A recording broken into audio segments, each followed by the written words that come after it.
దాదాపు 7 రోజులు ఈ యజుర్వేద పారాయణ క్రమం ఏదైతుందో అది బ్రాహ్మణ సంఘ తరఫున ఇక్కడ 7 రోజుల కార్యక్రమం జరుగుతూ ఉంది.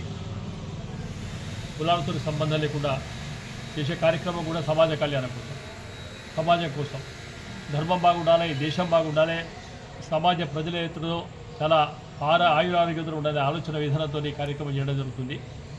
దీనికి ఈ గ్రామాల్లో కాకుండా గ్రామాలు కూడా దాదాపు హోమం కూడా హవనం కూడా 7 రోజుల పాటు సాగుతుంది కనుక అందరూ కూడా పాల్గొనాలని కోరుతా ఉన్నారు. ప్రపంచంలో ఉండేటువంటి మానవాళి యొక్క కష్టాలు తీర్చమని ఈ వేదక్రమ పారాయణము జరుగుతుంది. అలాగే హవనం కూడా జరుగుతుంది. హవనం అంటే యజ్ఞ పురుషో వై వేద, భగవంతుడు యజ్ఞ పురుషుడు, ఆయన యజ్ఞ పురుషుడు. మనము యజ్ఞంలో హవిస్సు ఇస్తే అది అగ్నిహోత్రులు తీసుకువెళ్లి ఆ స్వర్గలోకంలో లేదా మిగతా ఊర్ధ్వలోకాలలో ఉండేటువంటి దేవతలకు ఆహారంగా అందిస్తాడట. కాబట్టి యజ్ఞం జరగడము, పారాయణం జరగడము ఎంత ముఖ్యమో హోమం జరగడం కూడా అంతే ముఖ్యం. హోమం జరగకపోతే దేవతలకు ఆహారం ఉండదు. కాబట్టి భూమి మీద ఎప్పటికీ యజ్ఞ యాగాదులు క్రతువులు చేస్తూ ఉండాలి. పూర్వకాలంలో రాజులు చేసేవాళ్ళు, ఇప్పుడు రాజరిక వ్యవస్థ లేదు కాబట్టి సమిష్టి కార్యక్రమాలు చేయడం ద్వారా లోక కళ్యాణం ఆశించాలి అని శాస్త్రం. కాబట్టి ఇక్కడ సమిష్టిగా ఆ వేములవాడ బ్రాహ్మణ నిత్యాన్న సత్రం తరపున ఈ కార్యక్రమం సకల లోక కళ్యాణార్థం చేయబడుతుంది.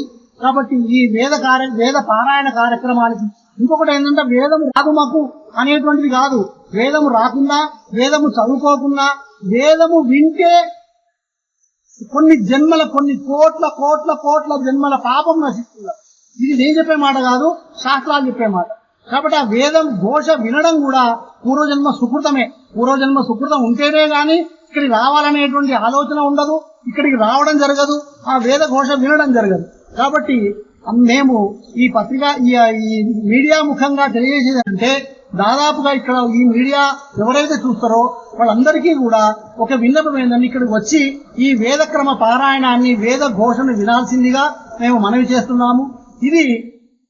ఇది బ్రాహ్మణ నిత్యాన్న సత్రం తరపున అందులో ఈ సంకల్పము, ఈ సత్రానికి రావడము, ఈ ఊర్లో ఉండేటువంటి బ్రాహ్మణులు ఇతర వాళ్ళ జనాలందరూ కూడా సహకరించడము చాలా గొప్ప విషయము. ఎందుకంటే ఒక మనిషికి ఒక దానం చేయాలి అంటే చాలా ఓదార్పు, చాలా విశాలమైనటువంటి హృదయం అవసరం.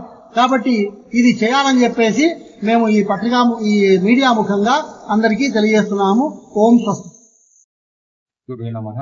మన వేములవాడలో సకల మానవాళి క్షేమం కోరుతూ జరుగుతున్నటువంటి శ్రీ కృష్ణ యజుర్వేద క్రమపారాయణ సహిత కృష్ణ యజుర్వేద హవన కార్యక్రమంలో ఇప్పుడు ప్రతి పెద్దలు చెప్పినారు. దాని విశిష్టత ప్రతి ఒక్క హిందూ బంధువులందరూ కూడా ఈ కార్యక్రమంలో పూర్తి స్థాయిలో పాల్గొని రేపు ఉదయం అంటే 10వ తారీఖు ఉదయం గోపూజతో కార్యక్రమం ప్రారంభమై స్వస్తి పుణ్యవాచనంతో ప్రారంభమై తర్వాత క్రమపారాయణం వారం రోజుల పాటు జరుగుతుంది. 16వ తేదీ పూర్ణావతి జరుగుతుంది. కాబట్టి రోజు సాయంకాలం 7:30 గంటలకు తీర్థ ప్రసాద వితరణ ఉంటుంది. కాబట్టి ప్రతి ఒక్కరూ వచ్చి ఈ వేద పురుషుని యొక్క ఆశీర్వచనం, అదేవిధంగా లోక రక్షకుడైనటువంటి శ్రీ పార్వతీ రాజరాజేశ్వర స్వామి వారి ఆశీస్సులు పొందవలసిందిగా జనులందరికీ సూచన చేస్తూ అందరికీ ఇదే మా హృదయపూర్వక స్వాగతం తెలుపుతూ శ్రీ రాజరాజేశ్వర బ్రాహ్మణ నిత్యాన్న సత్రం తరఫున మీ అందరినీ ఆహ్వానిస్తున్నాము.